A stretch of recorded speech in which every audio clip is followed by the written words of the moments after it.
Praise the lord.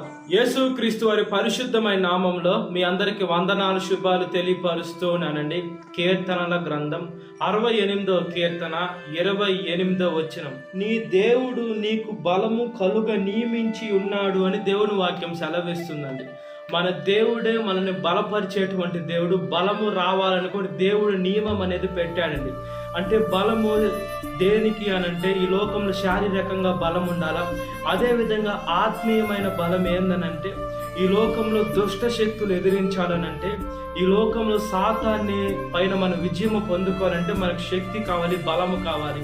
అది మన భౌతికంగా ఉండేటువంటి శక్తి దానికి సరిపోదు, కానీ ఆత్మీయమైన శక్తి ఎక్కడి నుంచి వస్తుందంటే ఆత్మస్వరూపమైన దేవుడు ఆయన పరిశుద్ధాత్మ ద్వారా మనం ఆత్మీయంగా శక్తిని పొందుకొని సాతాను పైన మన విజయం పొందుకొని, అదేవిధంగా మనం ఇతరులు ఏ మనుషులైతే సాతాను చిక్కులో చెక్కబడి ఉన్నారో, దాని ఊబిలో ఉన్నారో, అదేవిధంగా దాని కౌకిట్లో ఏ మనుషుడైతే ఉన్నాడో దేవుని వాక్యానుసారంగా మనం జీవించి వాళ్ళకి చెప్తే ఒకరు కాకుండా ఒకరు మారి సర్వసత్యంలోకి నడిచేదానికి దేవుడు మనకి బలము నియమించేటువంటి దేవుడై ఉన్నాడండి. ఈ లోకంలో దేవుడు శారీరకంగా మనం బలం ఇస్తే ఈ లోకానుసారమైనటువంటి యవనస్తులు తమ యవన జీవితాన్ని పాడు చేసుకుంటున్నారు, యవనస్తులు తమ బలాన్ని వృధా చేసుకుంటున్నారు. అదేవిధంగా దేవుడు ఆయన మనం భౌతికంగా చూసుకున్నప్పుడు యేసుక్రీస్తు వారి ఈ లోకానికి వచ్చి ఆయన యవన వయసులో కాడి మోసాడండి. అదేవిధంగా దేవుని కాడి మోసేదంగా మనము కూడా ఈ లోకంలో యవనస్తులైన మనము యేసుక్రీస్తు వారి కాడి మోసే బిడలగా ఉండాలి. అది మనకి మేలై ఉంటుందండి. యవన వయసులో కాడి మోట నరునికి మేలని దేవుని వాక్యం సెలవిస్తుంది. మనం ఈ లోకంలో సాతాను కాళ్ళు పెడుతూ ఉంటాడు. సాతాను ఎలాంటి కాళ్ళు పెడతారంటే శ్రమ అనే కాడి, బాధలనే కాడి, ఈ లోకంలో మనము కృంగిపోయేటువంటి కాళ్ళు పెట్టి మనం ఈ లోకంలో కృంగిపోతాం, దాని మాటింటే నరకంలో కూడా పడిపోతామండి. అందుకనే మనం ఈ లోకంలో ఎంత జాగ్రత్తగా మెసులుకోవాలంటే మనం ఈ లోకంలో చాలా జాగ్రత్తగా బ్రతకాలండి. మన జీవితాన్ని మన యేసుక్రీస్తు వారికి సమర్పిస్తే దేవుడు మనల్ని ఉన్నతమైన సేవలోకి వాడుకుంటాడు. అదేవిధంగా ఈ లోకంలో అనేక మంది ఆత్మ నశించిపోతున్నాయి. ఆత్మని రక్షించేదానికి దేవుడు అనేక మంది సేవకులను నియమించుకొని ఉన్నారండి.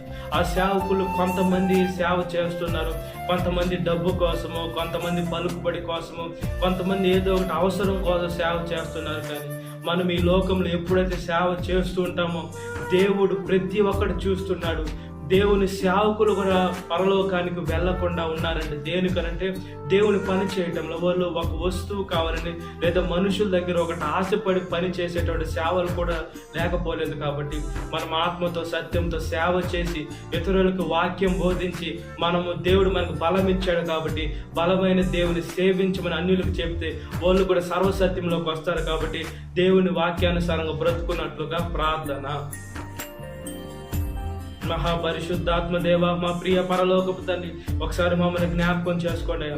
మీరు మాకు బలాన్ని ఇచ్చేటువంటి దేవస్థుతులు స్తోత్రాలయ్యా. మీ సేవలో మమ్మల్ని ముందుకు తీసుకొని వెళ్ళేటువంటి దేవస్థుతులు స్తోత్రాలయ్యా.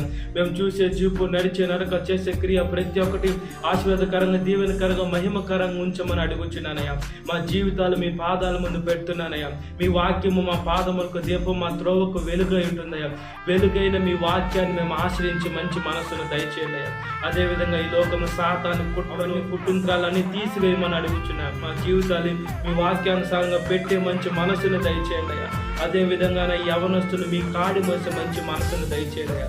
అదేవిధంగా ప్రతి ఒక్క పాపంలో ఎవరైతే చెక్కబడి ఉన్నారో వాళ్ళ నీతి మంతులుగా తీర్చేది మీ పరిశుద్ధమైన రక్తమే మిమ్మల్ని ఆశ్రయించి మంచి మనసును దయచేయండి. సాతాను శోధన ప్రతి ఒక్క బిడ్డను విడుదల దయచేయండి. ఈ వాక్యం వీటిన ప్రతి ఒక్క బిడ్డని పేరు పేరు జ్ఞాపకం చేసుకుని దినకాలపు దేవునితో నింపమని నజరేయుడైన యేసుక్రీస్తు వారి పరిశుద్ధమైన నామములో మిక్కిలి వినయం తడుచున్నాను నా పరలోక తండ్రి. Amen. Praise the Lord. God bless you. Have a great day.